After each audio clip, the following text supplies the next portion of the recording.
also means when you talk about it, you have to get everything completely right all the time because you can get in trouble. But Christianity as a whole, I mean, even the idea of the Christian faith, the basis of it is to a degree sacrifice. And I love Western Christian nations and I love Christian society and I live in the West and I understand all of these things. I'm just talking about this from a philosophical standpoint. The idea of Christianity is turn the other cheek or die for yourself. Jesus died for our sins, so you sacrifice, you give things up, you give it away, or you accept bad things happening. And Islam isn't really like that. And I guess you can kind of apply that to how the two societies are now functioning. I mean, Christians are kind of like, it's all terrible, but it's going to be okay, or it's supposed to be terrible, or turn the other cheek, or I have Christians who I live with who are very devout, who read the Bible every morning, and they're like, Jesus will fix it. Jesus is coming back. I'm like, okay, yeah, but your society is on fire right now. Don't you think it's your job to enforce the ideas and the morals and values of a Christian society now? But Jesus is coming back. Yeah, that's great. But don't you feel obligated to do anything now to keep the society Christian? And I feel like many Christians don't. Many Christians don't feel like it's their job to enforce Christian society, whereas I think many Muslims do. Muslims don't sit and say, God will fix it. They say, no, we want it to be an Islamic society now, and we will make sure it is. I feel like it's more proactive than Christianity. I don't know if that's just because Christianity is based on the ideals of, like we said, turn the other cheek and forgiving and forgive. Then you have to really analyze things, because then you have to sit and say, do I see the world the way I see it because of my religion?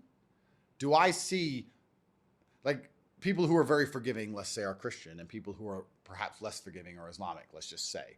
Do they see the world that way because of their religion, or are they that religion because they already see the world that way? So it's like, which way round is it? And then you have to look into the depths of faith. You have to be very honest with yourself and say, is my faith determined by my absolute belief, or is my faith determined to a degree by my personality, because it's easy for me to be faithful in these tenets because of who I am? Or is it about God, or is it about who I am? Many people, it's probably tradition. Well, yeah, a lot of it Not is. a lot of people switch. Well, a lot of it's where I'm born. Yeah. Where you're born, the end.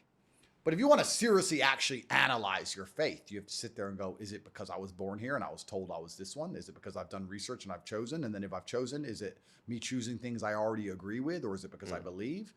It's very interesting to actually go down that rabbit hole. But I don't know. Personally, I saw the Olympics and I went and protested in the name of Christianity. And I'd like to see Christians do a lot less cheek turning. You're out of cheeks. You have no cheeks left to turn. And your society is now being degraded, and your profits are being mocked. And I think it's time to get back to, the crusading type of Christianity instead of the forgive everyone, Jesus will fix it type. Because if the thing is, we can take it away from religion because it upsets everybody. But the truth is, if you have any idea on the planet and you don't defend it, the idea won't last. Victors write history and might makes right.